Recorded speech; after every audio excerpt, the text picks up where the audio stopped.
नमस्कार, मैं महेश चंद्र आज आया हूँ धम्मपद का प्रथम वर्ग यमक वर्ग, जिसमें 10 गाथाएं मैं पढ़ा चुका हूँ। आज देखते हैं गाथा नंबर 11वां। गाथा या श्लोक, तो पाली भाषा में श्लोक को गाथा कहा गया है। तो गाथा नंबर 11वां प्रथम वर्ग यमक वर्ग से। असारे सारमतिनो सारे च असारदस्सिनो ते सारं न अधिगच्छति मिच्छा संकप्प गोचरा।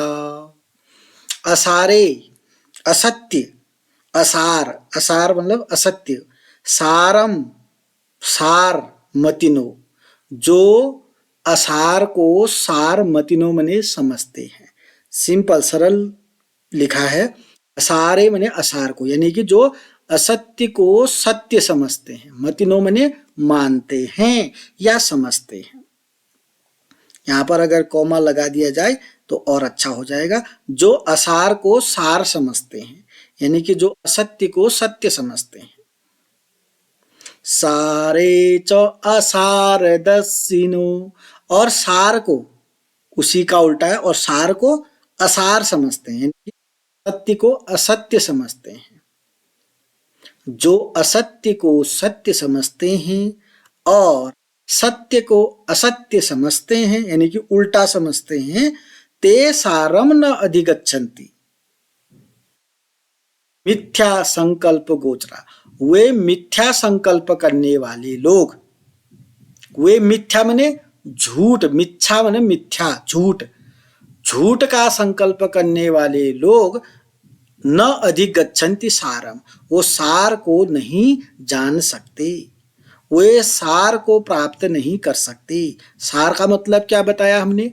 सत्य को, न मने नहीं, अधिगच्छति मने समझ सकते। वो सत्य को प्राप्त नहीं कर सकते, वे सत्य की खोज नहीं कर सकते। ये लोग कैसे हैं? मिथ्या संकल्प गोचरा, मिथ्या झूठ का संकल्प देखने वाले हैं, मिथ्या संकल्पों को देखने वाले हैं। बहुत सरल है, थोड़ा सा ध्यान देने की आवश्यकता है। मैं इसको बहुत ज्यादा नहीं बोलूंगा। एक बार और देखते हैं। जो असार को सार समझते हैं, अर्थात जो असत्य को सत्य समझते हैं और सार को असार समझते हैं, अर्थात सत्य को असत्य समझते हैं।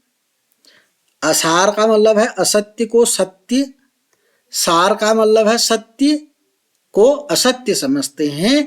वे लोग मिथ्या, झूठ का संकल्प करने वाले लोग, मिथ्या संकल्प करने वाले लोग सार को नहीं समझ सकते, सार को प्राप्त नहीं कर सकते, अर्थात सत्य को प्राप्त नहीं कर सकते। ते मने वे लोग, सारम मने सत्य को, नौ मने नहीं, अधिगच्छति मने प्राप्त कर सकते। वो सत्य को प्राप्त नहीं कर सकते, वो सार को प्राप्त नहीं कर सकते। ये लोग कैसे हैं? मिथ्या संकल्प गोचरा हैं, अर्थात मिथ्या संकल्प करने वाले हैं, हमेशा झूठ का सहारा लेने वाले हैं ये लोग। ऐसे लोग सार को प्राप्त नहीं कर सकते। जो असार में सार की बुद्धि रखते हैं और सार में असार को देखने वाले होते हैं, मिथ्या संकल्पों को देखने वाले वो लोग सार को प्राप्त नहीं करते हैं। तो आपको थोड़ा सा ध्यान क्या देना है? जो सही को गलत कहते हैं, गलत को सही कहते हैं, ये मतलब है। वह सत्य को नहीं समझ सकते हैं, क्योंकि ये लोग क्या है? हमेशा मिथ्या संकल्प को देखने वाले हैं। झूठ, मिथ्या मतलब झूठ। अब ये तो था पाली भाषा में।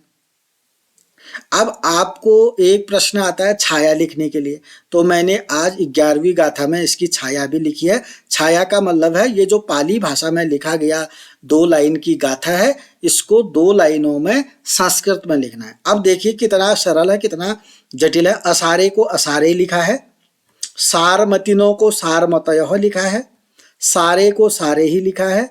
जो असार दस्सिनो, दस्सिनो का मतलब है दर्शिनो, दर्शिनो हो।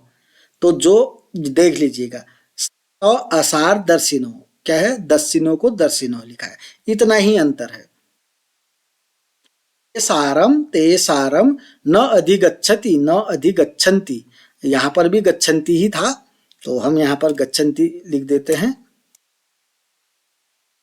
ये देखिएगा, मिच्छा को मिथ्या लिखा है, संकल्प गोचरा को संकल्प गोचरा लिखा है।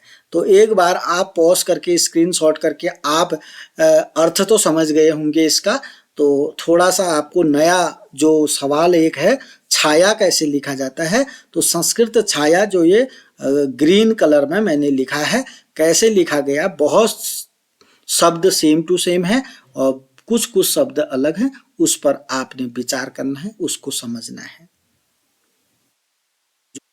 सार को सार समझते हैं, जो सार को असार समझते हैं, वो मिथ्या संकल्प करने वाले लोग सार को प्राप्त नहीं कर सकते। सार का मतलब है सत्य, असार का मतलब है असत्य। सार का मतलब है सत्य, असार का मतलब है असत्य। अब आप इसको अच्छी तरीके से समझ गए होंगे। समाज में होते हैं अच्छे को बुरा कहने वाले, बुरे को अच्छे कहने वाले, उनके लिए विशेषकर है ये। तो आप इसकी छाया को किस तरीके से लिखा जाएगा तो समझने का प्रयास करेंगे। ये अगली गाथा में देखते हैं। वही अगर आपको 11वीं गाथा समझ में आ गई है तो 12वीं गाथा भी समझ में आ जाएगी। सारम च सारतो ज्ञत्वा, यत्वा लिखा है, इसको हम ज्ञत्वा पढ़ेंगे। असारम च असारतो ते सारम अधिगच्छन्ति सम्मा संकल्प गोचरा। अब क्या करें, सारम च सारतो ज्ञत्वा, यत्वा लिखा ना, ज्ञत्वा हो जाएगा संस्कृत में। जो सार को सार समझते हैं, सारम सारम लिखा ना, वहां पर असारे सारम लिखा था। सारम सारम यानी कि सार को सार समझते हैं, यानी कि सत्य को सत्य समझते हैं। सारम च सारतो ज्ञत्वा, जो सार को सार समझते हैं अर्थात सत्य को सत्य समझते हैं।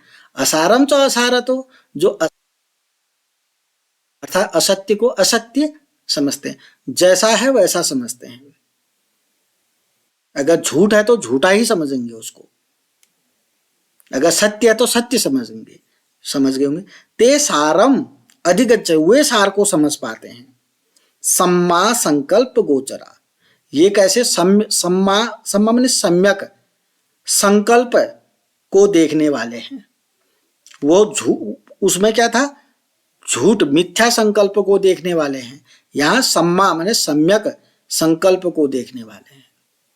ये लोग सम्यक, सम्यक माने अच्छा, संकल्पों को देखने वाले होते हैं। और यही सार को अधिगच्छन्ति, वहां पर न अधिगच्छन्ति था, यहाँ पर अधिगच्छन्ति, ये वे लोग सार को प्राप्त कर सकते हैं। कौन लोग सार को प्राप्त कर सकते हैं, कौन लोग सत्य को प्राप्त कर सकते हैं, कौन लोग असत्य सत्य को प्राप्त नहीं कर सकते हैं, इन दो सवालों का आप जवाब दे पाते हैं तो आपको गाथा नंबर 11 भी आ चुकी है, आपको गाथा नंबर 12 भी आ चुकी है। जो लोग सत्य को सत्य समझते हैं, असत्य को असत्य समझते हैं, वे सम्यक संकल्प वाले लोग ही सत्य को प्राप्त कर सकते हैं, अर्थात सत्य को समझ सकते हैं। सार से सार को तथा असार से असार को जानते हैं। सम्यक संकल्पों को देखने वाले वो लोग सार को प्राप्त करते हैं। सार का मतलब क्या बताया मैंने, सत्य। असार का मतलब क्या बताया, सार का मतलब सत्य है, असार का मतलब असत्य है। तो जहां जहां पर सार लिखा है आप वहां सत्य शब्द को प्रयुक्त कर सकते हैं, और जहां असार लिखा है वहां पर असत्य शब्द को प्रयुक्त कर सकते हैं। ये भी आपको इसका मतलब समझ में आ गया होगा, अर्थ समझ में आ गया होगा। आइए थोड़ा इसकी छाया देखते हैं।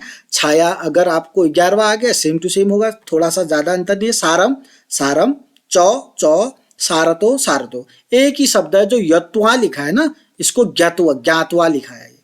ज्ञातवा मैंने जानकर, यत्वा जो पाली भाषा का शब्द है इसको ज्ञातवा लिखा है। इतना ही तो है, बाकी जैसा है वैसा ही लिखा है। असारम च असारतो, असारतो को आप असारतो भी लिख दोगे चलेगा, नहीं तो असारतो लिखा है। तो प्रथम पंक्ति में अगर जब हमने संस्कृत छाया लिखी तो केवल एक शब्द में अंतर दिखा, यत्वा को ज्ञत्वा किया, ज्ञातवा किया हमने, बस इतना ही तो है। आप काय को जटिल है, जटिल तो नहीं होनी चाहिए आप, तो एक ही शब्द है, तो आप परीक्षा में इसको छोड़ेंगे नहीं, क्योंकि बहुत एक लाइन में केवल एक शब्द को चेंज करना है, बाकी सब उतार रखे हैं। चलिए, ते सारम अधिगच्छन्ति, देखो ये भी ते सारम अधिगच्छन्ति, इतना जो है सेम वही उतार रखा, ते सारम अधिगच्छन्ति, ते सारम अधिगच्छन्ति। आपको सम्मा का मतलब है सम्यक, देखो ये सम्यक अच्छे, अच्छे, सम्यक माने अच्छे। संकल्प, संकल्प को संकल्प लिखा है, गोचरा को गोचरा लिखा है। अभी भी मेरी बात समझ में नहीं आई तो आराम से स्क्रीनशॉट ले लीजिएगा, इसका पॉज कर लीजिएगा, समझने का प्रयास करिएगा। अगर ये गाथा आ जाती है तो आपको संदर्भ लिखना होता है, तो पेपर में ये जो लाल कलर में लिखा है ये आएगा, न कि ये पाली भाषा में आएगा। पाली भाषा का अर्थ लिखना होगा आपको, जो भी आप समझ पाएंगे। संदर्भ लिखना होता है, प्रसंग लिखना होता है, व्याख्या लिखनी होती है। अगर इसी का छाया लिखने को आता है तो छाया इस प्रकार से है, संस्कृत छाया कहते हैं इसको, तो इस प्रकार से है जो ग्रीन कलर में लिखा है। आप समझ गए होंगे। आगे देखते हैं गाथा नंबर 13। यथा अगारम दुच्छन्नम बुद्धि समति विंजति एवं अभावितम चित्तम रागो समति विंजति।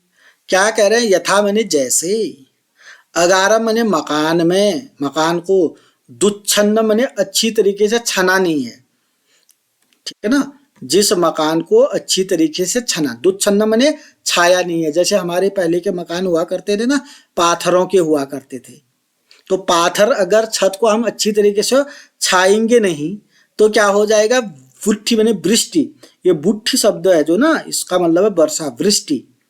समति विद्यते, उसमें बारिश आसानी से चली जा सकती है। जिस यथा माने जैसे अच्छी तरीके से नहीं छाया गया मकान में बारिश आसानी से प्रवेश कर जाती है। अब बारिश के लिए बुट्ठी लिखा है, क्या लिखा है? बुट्ठी, बुट्ठी बने बारिश। इसको संस्कृत में क्या लिखेंगे अभी बताएंगे हम। दुच्छन्नम माने अच्छी तरीके से छना नहीं है, छाया नहीं है। मैंने बोल दिया पाथरों का जो छत है उसको हम अच्छी तरीके से छाया नहीं है। अगारम माने मकान, जैसे अच्छी तरीके से, ठीक तरीके से न छाए गए मकान में वर्षा समति विद्यते माने आसानी से प्रवेश कर जाती है। एवं उसी प्रकार से अभावितम चित्तम, असंस्कृत चित्त में, चित्त माने मन में, हमारा मन है ना, इस मन में राग समति विद्यते, राग चले जाते हैं। राग, जो मन, राग का मतलब है गलत चीजें चली जाती हैं। मन तो हमारा है, अगर हमारा मन असंस्कृत होगा तो राग चले जाएंगे, और अगर हमारा मन सुसंस्कृत होगा तो राग नहीं चलेंगे। अब ये असंस्कृत क्या है, सुसंस्कृत क्या है? हमारा मन जो है क्या होगा, हमारा, अगर हमारी जैसी संगति होगी वैसे ही हमारे क्रियाकलाप भी होंगे, वैसे ही हमारा मन भी होगा। दुष्टों के साथ रहेंगे तो दुष्टतापूर्ण मन होगा, और ऐसा दुष्टतापूर्ण मन को हम असंस्कृत चित्त कहेंगे। तो ऐसे चित्त में राग चले जाते हैं बहुत आसानी से, ठीक है ना। तो जिस प्रकार से, जैसे अच्छी तरीके से नहीं छाया गए मकान में वर्षा आसानी से प्रवेश कर जाती है, वैसे ही असंस्कृत चित्त में, मन में राग आसानी से प्रवेश कर जाते हैं। जिसका दुष्ट मन है ना, उसके मन में तुम जितनी बुराई डालना चाहो डाल सकते हो, और जिसका मन पवित्र है, साफ है, शुद्ध है, उसके मन में आप गलत चीजें डाल ही नहीं सकते हो। क्यों? वो उसको ग्रहण करेगा नहीं, उसको डिलीट कर देगा, ठीक है ना। अगर आप कम समझे तो आप इसको एक बार पढ़ लीजिएगा।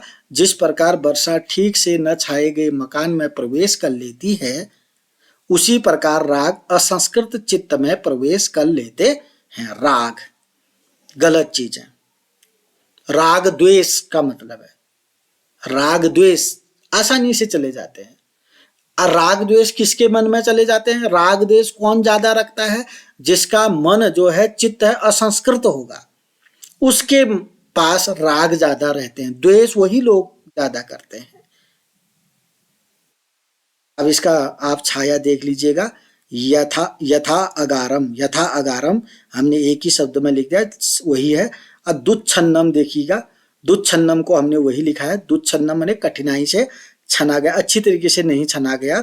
केवल ये शब्द को देखिएगा, ये बुट्ठी को क्या लिखा है? वृष्टि लिखा है। वृष्टि का मतलब बारिश। अभी अगर यहाँ पर भी वृष्टि लिखा रहता, आप बारिश है इसका अर्थ समझ जाते। वुट्टी जो पाली, वुट्टी वुट्ठी पाली भाषा का जो शब्द है, इसको लिखा है वृष्टि।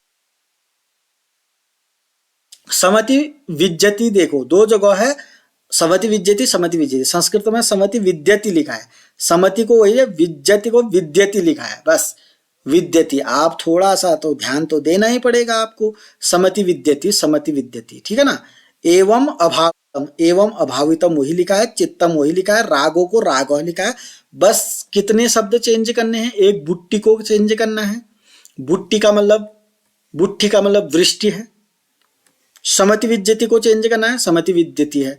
तो बाकी ये भी वही है, समति विद्यति। क्या चेंज करना है? आप गौर से इसको समझने का प्रयास करें। जब आपको 13वीं गाथा का छाया लिखने को आएगा तो ये ग्रीन कलर में लिखा। इस प्रकार वर्षा ठीक से न छाए गए मकान में प्रवेश कर लेती है, उसी प्रकार राग जो होते हैं, राग द्वेष जो होते हैं, असंस्कृत चित्त में प्रवेश कर जाते हैं।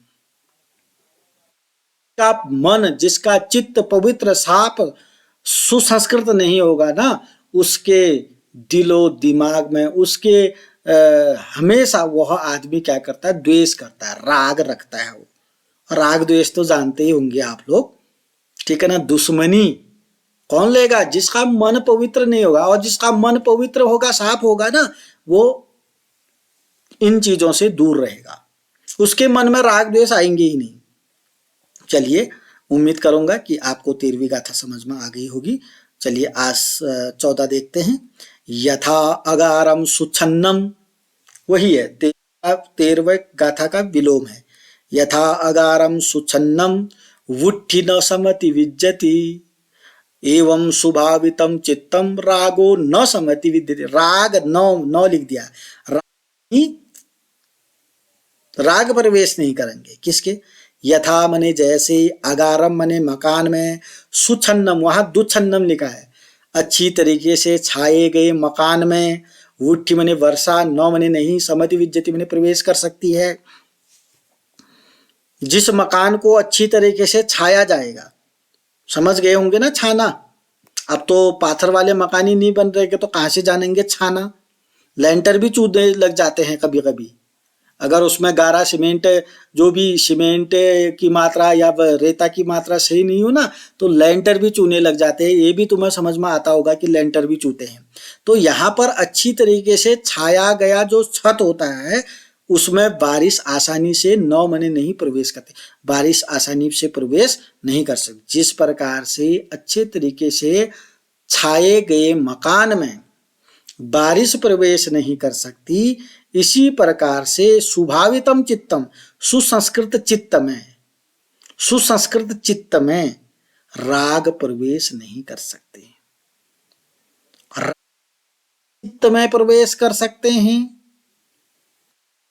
राग किस चित्त में प्रवेश नहीं कर सकते हैं? इन दो प्रश्नों का जवाब आपको आता है तो आपको गाथा नंबर 13 भी समझ में आ गया, गाथा नंबर 14 भी समझ में आ गया। अगार का मतलब क्या है? मकान। सुछन्नम मैंने अच्छी तरीके से छना गया, छाया गया। बुट्टी का मतलब बारिश। न मैंने नहीं, समति विद्यति मैंने प्रवेश कर सकती है। अच्छी तरीके से छाए गए मकान में बारिश प्रवेश नहीं कर सकती है। उसी प्रकार से जिसका मन अच्छी तरीके से सुसंस्कृत हुआ ना, अच्छी तरीके से जिसके मन को सुंदर वचनों से सुसंस्कृत किया गया है, ऐसे मन में राग नहीं जा सकते, राग प्रवेश नहीं कर सकते, राग द्वेष प्रवेश नहीं कर सकते। जिस प्रकार वर्षा ठीक प्रकार से छाए गई मकान में प्रवेश नहीं कर सकती है, उसी प्रकार राग सुसंस्कृत चित्त में प्रवेश नहीं कर सकता। अगर आपको कोई प्रश्न यहाँ पर दिमाग में आ रहा है तो कमेंट बॉक्स में तुरंत लिख देना चाहिए। आपको प्रश्न करना आना चाहिए। अगर आप विद्यार्थी हैं, आपको प्रश्न करना भी आना चाहिए। हो सकता है मैं इतना बोल रहा हूं फिर भी आपको कुछ शब्द नहीं आ रहे होंगे, तो जरूर आप कमेंट करें। मैं भी कोशिश करूंगा तुरंत कमेंट के माध्यम से आपको इसका जवाब भी दे सकूं। और कमेंट क्वेश्चन कौन करेगा? जो विद्यार्थी होगा। विद्यार्थी जो होता है ना, वो हमेशा विद्या का अर्जन करता है। या तो आपको ये बहुत ज्यादा अच्छे से समझ में आ जाना चाहिए, या थोड़ा सा कमी रहती है तो आपको पूछना चाहिए। चलिए अब इसकी हम छाया देखते हैं। छाया का मतलब समझ गए होंगे आप, संस्कृत छाया। तो इस जो पाली भाषा में लिखा है लाल कलर में, अब उसको संस्कृत में लिखने को 5-6 नंबर का एक पूछा जाता है, इसलिए थोड़ी जानकारी मैं आपको दे दूं। यथा अगारम, यथा अगारम, यथा बने जैसे, अगारम बने मकान में। सुछन्नम लिखा है, सुछन्नम अच्छी तरीके से छना गया मकान में। वृष्टि नौ, ये बुट्ठी को वृष्टि लिखा है, नौ को नौ लिख दिया, इसमें चिपका दिया। वुट्ठी वृष्टि, ये जो रॉ है इसका विसर्ग बन जाएगा। आप अलग भी कर सकते हैं इसको, वृष्टि नौ लिख सकते हैं। समति विद्यति, समति विद्यति, जिस प्रकार से अच्छी तरीके से छाए गए मकान में बारिश प्रवेश नहीं कर सकती। एवं सुभावितम चित्तम, एवं सुभावितम चित्तम है ना, इसी प्रकार से सुसंस्कृत चित्त में रागो न समति विद्यति, बस समति विद्यति, विद्यति को विद्यति लिखा है, राग प्रवेश नहीं कर सकते। चलिए आपको गाथा नंबर 14 भी समझ में आ गया होगा। आज की वीडियो में लास्ट गाथा है 15 नंबर, गाथा 15। तो इसका अर्थ देखते हैं क्या कह रहे हैं। इध सोचती पेच सोचती पापकारी उभयतः सोचती, सो सोचती सो विहयति स्वाकम क्लिठ मत्तनो। पहले इसका अर्थ समझाते हैं। अगर व्याख्या आती है तो संदर्भ लिखना होता है। अगर आपको संदर्भ नहीं आ रहा है तो पूछ लीजिएगा, नहीं तो आपको आ रहा होगा। प्रसंग लिखना होता है, अगर आपको प्रसंग नहीं आ रहा तो पूछ लीजिएगा कमेंट करके। पूछने में समझें, सभी विद्यार्थी छोटे ही होते हैं, छोटा बनना पड़ेगा। जब तक छोटे बनोगे, ज्ञान प्राप्त करने के लिए तुम्हें पूछना ही पड़ेगा। अगर आप ज्ञान प्राप्त करने के लिए पूछना बंद कर देंगे, बड़े बन जाएंगे, तो कभी तुम्हें ज्ञान की प्राप्ति नहीं हो सकती। तो आप पूछिएगा जहां पर भी समझ में नहीं आता है। चलिए इसका अर्थ देखते हैं। इध सोचती, इध मने इस लोक में, इस लोक में, इध मने इस लोक में, सोचती मने शोक करता है। शोक का मतलब दुखित होता है। लोक में शोक करता है, इध मने इस लोक में, सोचती मने शोक करता है। पेच मने प्रेत्य मने परलोक में, सोचती मने शोक करता है। इस लोक में सोचती मने शोक करता है, परलोक में शोक करता है। पापकारी जो पाप कर्म करता है ना, उभयत्व मने दोनों लोकों में, सोचती मने शोक करता है। एक लाइन तुम्हें आ गई होगी, समझ में आ गई होगी, क्योंकि सोचती मने शोक करता है, सोचती मने शोक करता है, सोचती मने शोक करता है। 3 वाक्य आपको बनाने हैं। शोक करता है, शोक करता है, शोक करता है। इस इध का मतलब है इस लोक में शोक करता है, जिस लोक में रह रहे हैं इस लोक में शोक करता है। पेच मने परलोक में शोक करता है, सभी को परलोक जाना है, वहां पर भी शोक करता है। कौन? पापकारी, जो पाप कर्म करता है ना, वो। उभयत्व मने दोनों लोकों में, सोचती मने शोक करता है। जो पाप कर्म करता है वह दोनों लोकों में शोक करता है। अगर इस लोक में पाप कर्म जो करेगा वो दोनों लोकों में शोक करेगा। शोक का मतलब दुखित रहेगा। ओ सोचती सो विहयति दृष्टवा कम क्लिठमं तनो, दृष्टवा मैंने देखकर, कम मैंने कुत्सित, कम मत्तनो अपने, मत्तनो मैंने अपने क्लिष्ट कुत्सित कर्मों को दृष्टवा मैंने देखकर, वह अपने गलत कर्मों को देखकर शोक करता है। सोचती मैंने शोक करता है। विहयति मैंने दुखित होता है, और जो शोक करेगा वो क्या होगा, दुखित भी तो होगा ना। विहयति मैंने दुखित होता है, सोचती मैंने शोक करता है। और शोक क्यों करता है, दुखित क्यों होता है, अपने क्लिष्ट कर्मों को, अपने कुत्सित कर्मों को दृष्टवा मैंने देखकर। कम क्लिष्ट, क्लिष्ट का मतलब है क्लिष्ट कर्मों को, कुत्सित कर्मों को, गलत कर्मों को, मत्तनो मैंने अपने, दृष्टवा मैंने देखा, अपने गलत कर्मों को देख करके, अपने कुत्सित कर्मों को देख करके वह शोक करता है और वह दुखित होता है। शोक कौन करता है सबसे ज्यादा, जो सबसे ज्यादा गलत कर्म करता है, दूसरे को परेशान करता है, छल करता है, कपट करता है, ये लोग ना बहुत शोक करते हैं और बहुत दुखित भी होते हैं। कौन, जिसके कर्म अच्छे नहीं है। कर्म अच्छे नहीं है का मतलब क्या है, दूसरे को परेशान करना, दूसरे को दुखित करना, छल करना, कपट करना, दूसरे को गाली गलौज करना, पीड़ित करना, परेशान करना इत्यादि, ये क्लिष्ट कर्म है, ये गलत कर्म है। ऐसे लोग इस लोक में भी शोक करते हैं, परलोक में भी शोक करते हैं, अर्थात दोनों लोकों में शोक करते हैं। और शोक करते तो हैं, समझ में आ गया होगा।